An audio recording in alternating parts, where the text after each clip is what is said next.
ውድ ወዳጆቼ አላህ ለምን እባብንና ፒኮክን ከጀነት አባረራቸው? እነሱስ ከኢብሊስ ጋር እንዴት ተገናኙ? ከሰይጣን ጋር ምን ኃጢአት ብትሰራስ ነው ፒኮክ ተጨማሪ ውበቷን የተገፈፈችው? እባብስ ለምን የዚህ አይነቱን አስፈሪ ቅርጽ ያዘ? በእባብ አፍ ውስጥስ መርዝ የተፈጠረበት ምክንያት ምንድን ነው? የእነዚህ ጥያቄዎች መልስ በዚህ ታሪክ ውስጥ ተቀምጧል። ሁሉንም ነገር ለማወቅ ቪዲዮውን እስከ መጨረሻው በትኩረት ተመልከቱ። ቪዲዮውንም ላይክ ማድረግ እንዳትረሱ። በኮሜንት ሳጥኑም ውስጥ ሱብሃንአላህ በማለት ጻፉ። ምን ያህል ሰው በጀነት እንደሚያምን ማወቅ እንድንችል። ውድ ወዳጆቼ ይህንን ታሪክ ቃል በቃል በሐዲስና በቁርአን ላይ ተመዝግቦ አናገኘውም። ነገር ግን አላህ በቁርአን ላይ በምዕራፍ 24 በአንቀጽ 45 ማለትም በሱራ አልኑር በአንቀጽ 45 ላይ እንዲህ ይላል፣ አላህም ተንቀሳቃሽን ሁሉ ከውሃ ፈጠረ፣ ከእነሱም በሆዱ ላይ የሚሄድ አለ፣ ከእነሱም በሁለት እግሮቹ ላይ የሚሄድ አለ። አላህ የሚሻውን ሁሉ ይፈጥራል፣ አላህ በነገሩ ሁሉ ላይ ቻይ ነውና ይላል። ነገር ግን ይህ ታሪክ እንደ ኢብን ኻቲር ያሉ ሊቃውንቶች በጻፉት ቀሰሱል አንቢያ ባለው መጽሐፍ ላይ ተጠርቋል። አላህ የተሻለውን ያውቃል። የዚህ ቪዲዮ ዋና ዓላማ ሸይጣን በምን አይነት መንገድ ሰዎችን ሊያታልል እንደሚችል ለማሳየት ይጠቅማል በሚል የቀረበ ነው። ይህንን ከግምት በማስገባት እንድትመለከቱት በትህትና ጠይቃለሁ።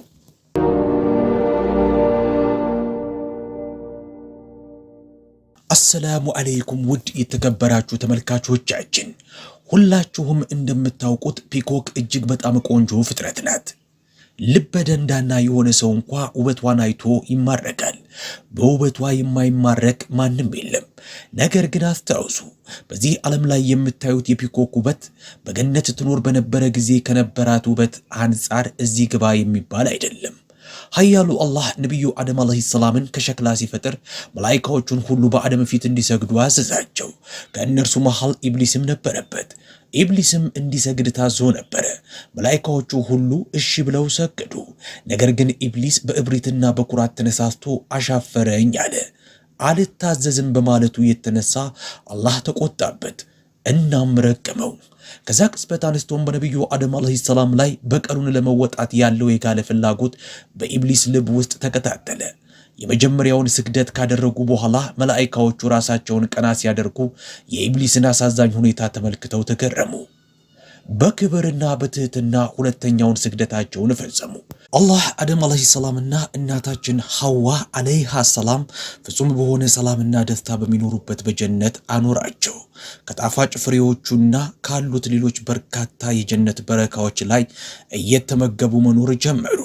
አንድ ቀን አላህ የዓለማቱ ጌታ ነቢዩ አደም አለይሂ ሰላምን ጠራውና እንዲህ አለው፣ አደም ሆይ ሰይጣን ለአንተም ለሚስትህም ግልጽ ጠላት ነው። ከጀነት እንዳያስወጣ ተጠንቀቅ።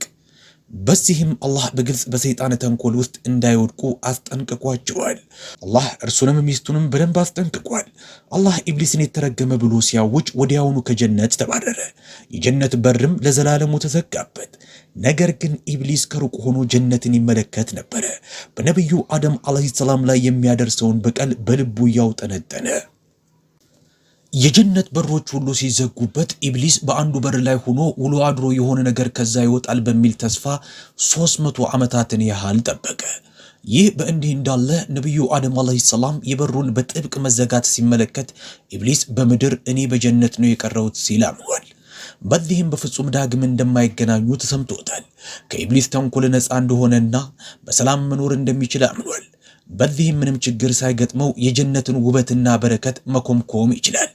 ነገር ግን በኢብሊስ ልብ ውስጥ የተቀጣጠለው የበቀል እሳት በኃይል እየነደደ ነበረ። ወደ ጀነት ለመግባት በርካታ እቅዶችን መቅረጽ ጀመረ። በቀጥታ መግባት የማይቻል ስለሆነ መንገድ መፈለግ ጀመረ። ከዛም የአላህን 3 ኃያል አዛሞች ወይም ቅዱስ ስሞች አስታወሰ። እነርሱን እየጠቀሰ 7 ሰማያትንና 7 ምድሮችን መሻገር የሚችልበትን እነዚህን ኃያል ስሞች በመጥቀስ ኢብሊስ በአንዱ የጀነት በር ጋር ደረሰ። መዘጋቱን ባየም ጊዜ ጠበቀ። ድንገት ፒኮክ በራ ግድግዳው ላይ አረፈች። ወዲያውኑ ኢብሊስ ሊያግባባት ሞከረ። ከጀነት አጥር ውጭ ተቀምጦ ኢዝሚ አዛምን መቅራት ጀመረ። ይህንን ስታይ ፒኮኳ በጉጉት ማንነቱን ጠየቀችው። ኢብሊስም እንዲህ ሲል መለሰላት፣ እኔ የአላህ መላኢካ ነኝ። ፒኮኳም እዚህ ምን ታደርጋለህ ስትል ጠየቀችው። ኢብሊስም እንዲህ ሲል መለሰ፣ ወደ ጀነት መግባት እፈልጋለሁ፣ ግን ከአላህ ፍቃድ የለኝም። ለዚህም ሲባል የአንቺ እርዳታ ያስፈልገኛል አላት።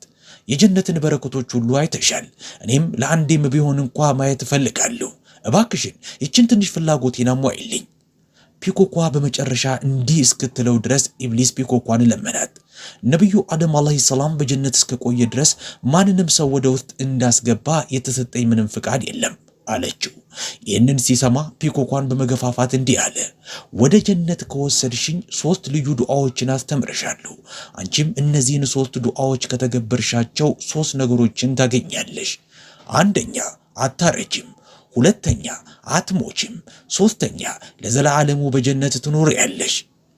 ግፊቱን መቋቋም ያቃታት ፒኮክ በኢብሊስ ማታለያ ውስጥ ወደቀችና ወደ ጀነት በር ወሰደችው። በሩ ላይ እየጠበቀ ያለ አንድ እባብ ነበረ። ፒኮኳ ለእባቡ ስለ ኢብሊስ የሚገፋፋና የሚያማልል ሐሳብ ነገረችው። ይህንን ሲሰማ እባቡ የጀነትን በሮች ሁሉ ዘጋው። ከዛም ስለ ማንነቱና ስለመጣበት ዓላማው ለመጠየቅ ወደ ኢብሊስ ዘንድ ጭንቅላቱን አውጥቶ ተመለከተው። ከዛም ኢብሊስም እንዲህ ሲል መለሰለት፣ እኔ የአላህ መልአክ ነኝ። ከዛም እባቡ እንዲህ አለ፣ ለፒኮኳ ያስተማርካትን ዱዓ ለኔም አስተምረኝ። ኢብሊስም እንዲህ ሲል መለሰ፣ አንድ ነገር ካደረክልኝ ላስተምርህ እችላለሁ። ይህ ወደ ጀነት ከወሰድከኝ ነው። እባቡም ነብዩ አደም አለይሂ ሰላም በጀነት እስካለ ድረስ ማንንም ሰው ወደ ጀነት ለማስገባት ፍቃድ አልተሰጠኝም አለው። ከዛም ኢብሊስ እግሬ ጀነትን አይረግጥም፣ አፍህ ውስጥ ገብቼ አልወጣም። በሰይጣኑ ተሸወደ። እባቡ አመነው። ከዛም አፉን በሰፊው በመክፈት ኢብሊሱ እንዲገባ ፈቀደለት። ኢብሊስም በፍጥነት ወዲያውኑ አፉ ውስጥ ገባ። እባቡ ከዛ በሩን ዘግቶ ወደ ጀነት ገባ። በአፉ ውስጥ ኢብሊስን ደብቆ አንዴ ወደ ውስጥ እንደገባ ኢብሊስ ለእባቡ እንዲህ አለው፣ አላህ ነብዩ አደም አለይሂ ሰላም እንዳይበላ ከከለከለው ዛፍ ጋር ውሰደኝ አለው። እባቡም ወደ ዛፉ እየመራ ወሰደው። እዛም ሲደርሱ ኢብሊስ በማታለል በእባቡ አፍ ውስጥ እያለ ማልቀስ ጀመረ። በዚህ ዓለም ላይ የተደረገው የመጀመሪያው የለበጣ የግብዝነት ለቅሶ የተለቀሰው ከተረገመው ኢብሊስ ውጭ ካለ ሌላ ሰው አልነበረም። ኢብሊስም በእባቡ አፍ ውስጥ ተደብቆ ማልቀስ ጀመረ። ለቅሶውን ሲሰሙ የጀነት ነዋሪዎች በአግርሞት ተሰብስበው ከዚህ በፊት ከእባቡ የዚህ አይነት ድምፅ ሲወጣ ሰምተን አናውቅም ሲሉ አጉረመረሙ። እናታችን ሐዋ አለይሃ ሰላም እባቡን የሚያለቅስበትን ምክንያት ስትጠይቀው ኢብሊስ ከአፉ ውስጥ ሆኖ መለሰ፣ የማለቅሰው ከጀነት ልትባረሩ ስለሆነ ነው። አላህ እንዳትበሉ የከለከላችሁን ፍሬ ከእርሱ ብትበሉ ከጀነት ፈጽሞ አትባረሩም። ለዚህ ምክንያት ነው እንዳትበሉ የከለከላችሁ። ኃያሉ አላህ በቅዱስ ቁርአን ላይ እንዲህ ይላል በሱራ ጣሃ በአንቀጽ 120 ላይ ሰይጣንም ወደ እርሱ ጎተጎተ፣ አደም ሆይ በመዘውተሪያ ዛፍ በማይጠፋ ንግስናም ላይ ላመላክትህን አለው።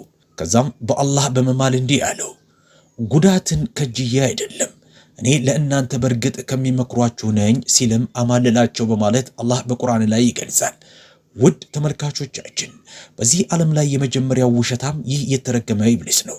እናታችን ሐዋ አለይሃ ሰላም በኢብሊስ የውሸት መሐላ ተሸውዳ ከተከለከለው ፍሬ በላች። 2 ፍሬዎችም ቆርጣ ለነብዩ አደም አለይሂ ሰላም ወሰደች።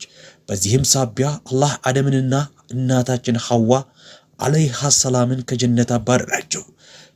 ይህ በእንዲህ እንዳለ ኢብሊስን በመርዳታቸው ፒኮክ አላህ የነበራትን እጅግ ከልክ ያለፈ ውበት ነጠቃት። ወደ ጀነት ኢብሊስን በአፉ ደብቆ ያስገባው እባብም በአፉ ውስጥ መርዝ እንዲኖር ተረገመ።